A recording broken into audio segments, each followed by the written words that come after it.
Jag ska idag titta på Stig Fredrikssons artikel Sprid inte ryska konspirationsteorier som publicerades i Svenska Dagbladet den 21 februari. Den handlar om Rysslands inblandning i kriget i Ukraina. I denna artikel eldar Fredriksson på den allmänna krigshetsen emot Putin. Janukovic var den demokratiskt valde presidenten som efter oroligheter och skottlossning på Majdan-torget tvingades fly landet. Sedan tillsattes den av USA utvalde Arsen Yasenjuk som premiärminister. Senare valdes Petro Poroshenko till president. Amerikas inflytande i Ukraina under dessa oroligheter har varit betydande. Men detta känns Fredriksson inte vid i sin artikel. Jag ringer Fredriksson för att fråga lite om detta. Stig Fredriksson. Ja, hej, det här är Erik Johansson. Jag undrar om du har tid och jag kan få fråga lite om en artikel du har skrivit i Svenska Dagbladet. Får jag bara fråga dig vilken artikel det var? När stod det? Sprid inte ryska konspirationsteorier. Okay. Ja. Men jag läste där och låt oss inte som Hedlund förvirra bilden genom att återge ryska konspirationsteorier om amerikanska diplomaters agerande i kulisserna. Är en grej där. Jag undrar, tycker du att det är konspirationsteorier att amerikanska diplomater har varit inblandade? Nej, alltså jag menar att Hedlund får det till att det var amerikanska underrättelsetjänster och diplomater som låg bakom revolten på Majdan. Och det tycker jag är helt fel, därför att jag har läst många ögonvittnesskildringar utav journalister och reportrar som var på plats. Och det var en spontan folklig resning mot Janukovic, menar jag. Om det nu var ett spontant uppror i Ukraina så gick det i alla fall precis så som USA ville att det skulle gå. Här är ett samtal mellan USAs vice utrikesminister Victoria Nuland, som förut heter Nudelman, och USAs ambassadör i Ukraina, Geoffrey Pyatt. Samtalet läcktes till nätet den 4 februari 2014, drygt 2 veckor innan den sittande demokratiskt valde Janukovic flydde landet. What do you think? I think we're in play. The Klitschko piece is obviously the complicated electron here, especially the announcement of him as deputy prime minister. And you've seen some of my notes on the troubles in the marriage right now. So we're trying to get a read really fast on where he is on this stuff. But I think your argument to him, which you'll need to make, I think that's the next phone call we want to set up, is exactly the one you made to Yachts. And I'm glad you sort of put him on the spot on where he fits in this scenario. And I'm very glad he said what he said in response. Good. So I don't think Klitsch should go into the government. I don't think it's necessary. I don't think it's a good idea. I think Yachts is the guy who's got the economic experience, the governing experience. He's the guy, you know, what he needs is Klitsch and Tony Book on the outside. He needs to be talking to them 4 times a week. You know, I just think Klitsch going in, he's going to be at that level working for Yatsenyuk. It's just not going to work. Yeah, no, I think that's right. Okay. I efterhand kan man konstatera att amerikanerna fick som de ville då det faktiskt blev Arsen Yasenjuk som satt på premiärministerposten när oroligheterna lagt sig. Detta samtal fick viss uppmärksamhet i västmedia, men inte för att USA diskuterade hur de ville att Ukrainas styre skulle se ut efter att den demokratiskt valde och sittande Janukovic hade störtats, utan för att Nuland hade sagt "fuck the EU". Något underlig fokus i västmedias rapportering. Här är ett klipp från Majdan-torget där Nuland visar sitt stöd för demonstranterna genom att dela ut bröd till de närvarande. Thanks. Take something. Thanks. Hello, how are you? Good to see you. We're here from America. Would you like some bread? Some bread for you? Take some bread. You're hungry. Come on. All right, and so you're going from the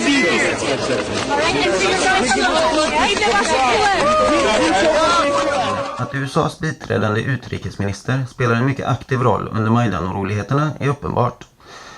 Att Putin påpekar detta menar Fredriksson är ryska konspirationsteorier. Om Rysslands utrikesminister Lavrov hade visat sitt stöd till Occupy Wall Street-demonstrationerna genom att dela ut bröd till dem, eller satsat $5 miljarder för att reformera USAs politiska system, så skulle han fått löpa gatlopp i internationella medier. Jag frågar Fredriksson om USAs inflytande över oroligheterna. Amerika satsade ju $5 miljarder på att skapa den här förändringen.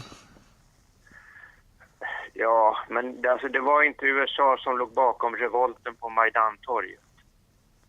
Men du tror inte $5 miljarder har haft någonting med saken att göra?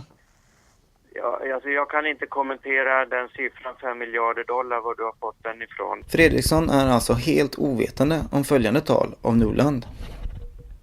Since Ukraine's independence in 1991, the United States has supported Ukrainians as they build democratic skills and institutions, as they promote civic participation and good governance, all of which are preconditions for Ukraine to achieve its European aspirations.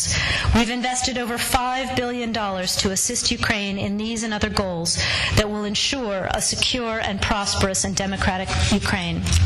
När jag påpekar att det är Nuland som står för uppgiften om $5 miljarder hävdar plötsligt Fredriksson att han är medveten om USAs inblandning. Du sa att du kan inte kommentera siffran. Var har du den ifrån? Victoria Nuland. Okej, ja men då verkar det ju jo det känner jag ju till då. Men alltså då kan du ju få det till att Sverige också hjälper till i demokratiutvecklingen i Ukraina och USA satsar en massa pengar på demokratiutveckling i Ukraina. Ja. Men jag tycker bara det är fel att säga att det var amerikansk underrättelsetjänst som åstadkom revolten på Majdantorget, därför att min tro är att det var en spontan folklig resning. Okej. Har du hört det här samtalet mellan Uma Pate och Catherine Ashton angående skotten? Nej, det har jag inte gjort.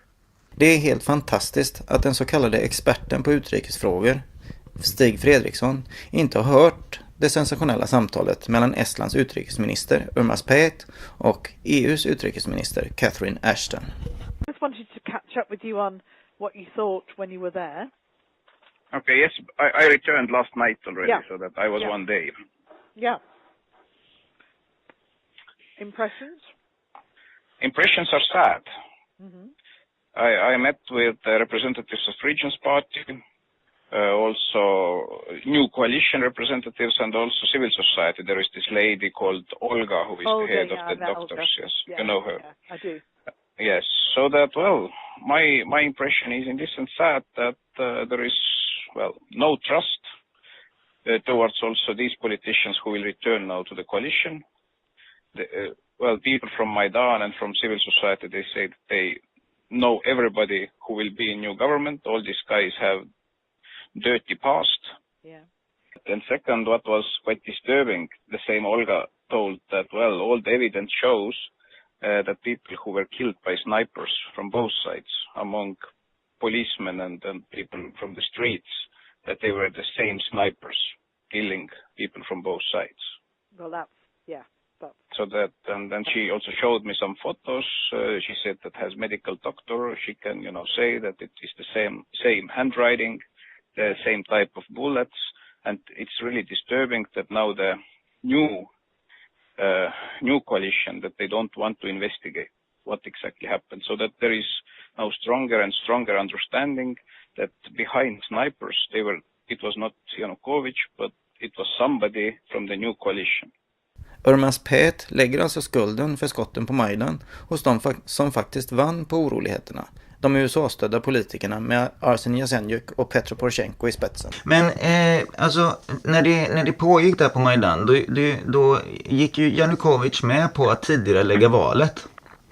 Ja. Och han var ju demokratiskt vald. Och sen så blev det skottlossning.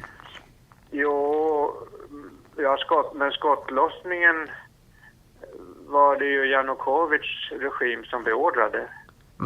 Alltså var det? Hur vet du det?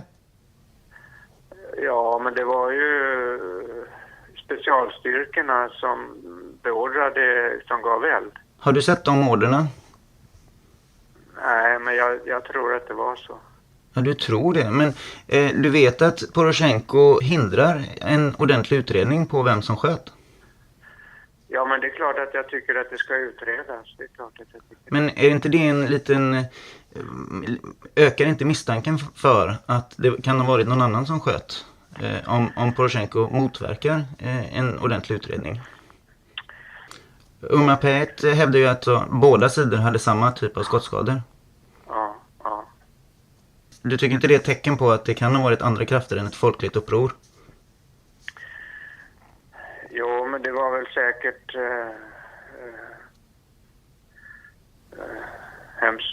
mycket hemskt som hände där i samband med det. Mm. Och resultatet av skotten blev ju att Janukovic fick fly landet. Ja. Vem vann på skotten? Ja, jag menar att alltså, man kan ju inte komma ifrån att Janukovic schappade. Han flydde ju med svansen mellan benen. Han höll ju inte heller sin del av avtalet, utan han flydde ju.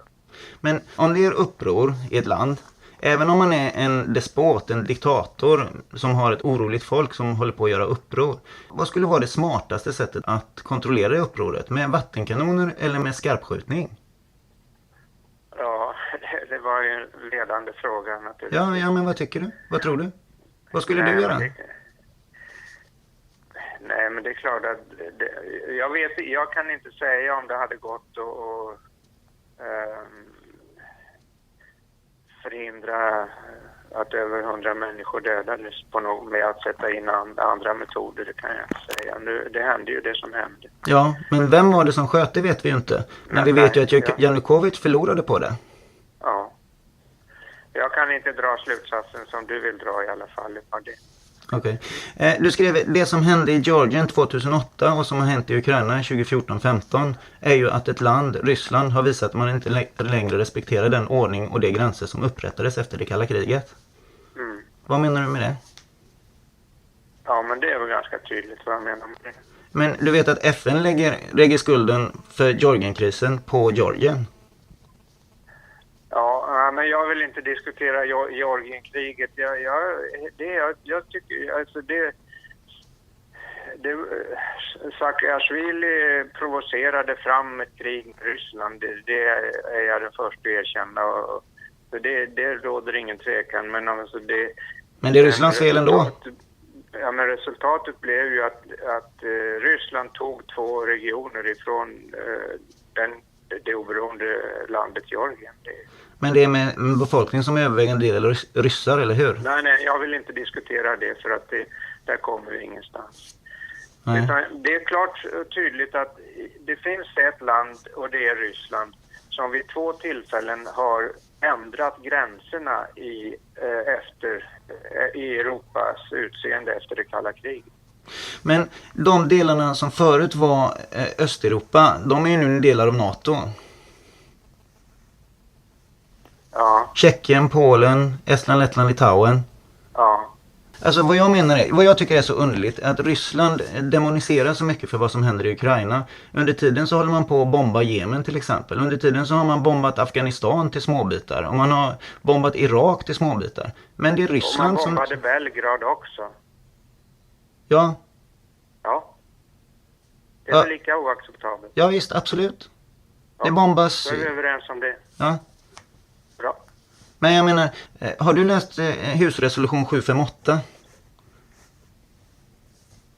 Nej, jag vet inte riktigt vad du menar. Nej, det är en resolution som har kommit ut där de i stort sett förklarar krig mot Ryssland. På grund av vad som pågår i Ukraina. Och det är liksom... det, sorry. Vad sa du? Vem? USA. Jaha, okay. Och de har ändrat sin kärnvapendoktrin till att bli en offensiv kärnvapendoktrin. Ja, okej. Och man har placerat ut missilförsvarssystem på Rysslands gräns. Ser du att det är ett aggressivt beteende utav NATO och USA? Ja, jag vet inte.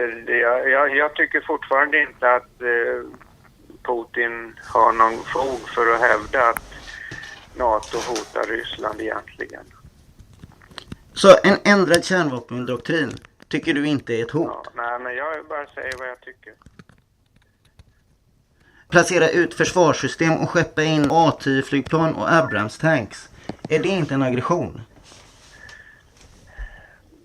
Ja, men jag tror inte vi kommer längre nu i det här samtalet.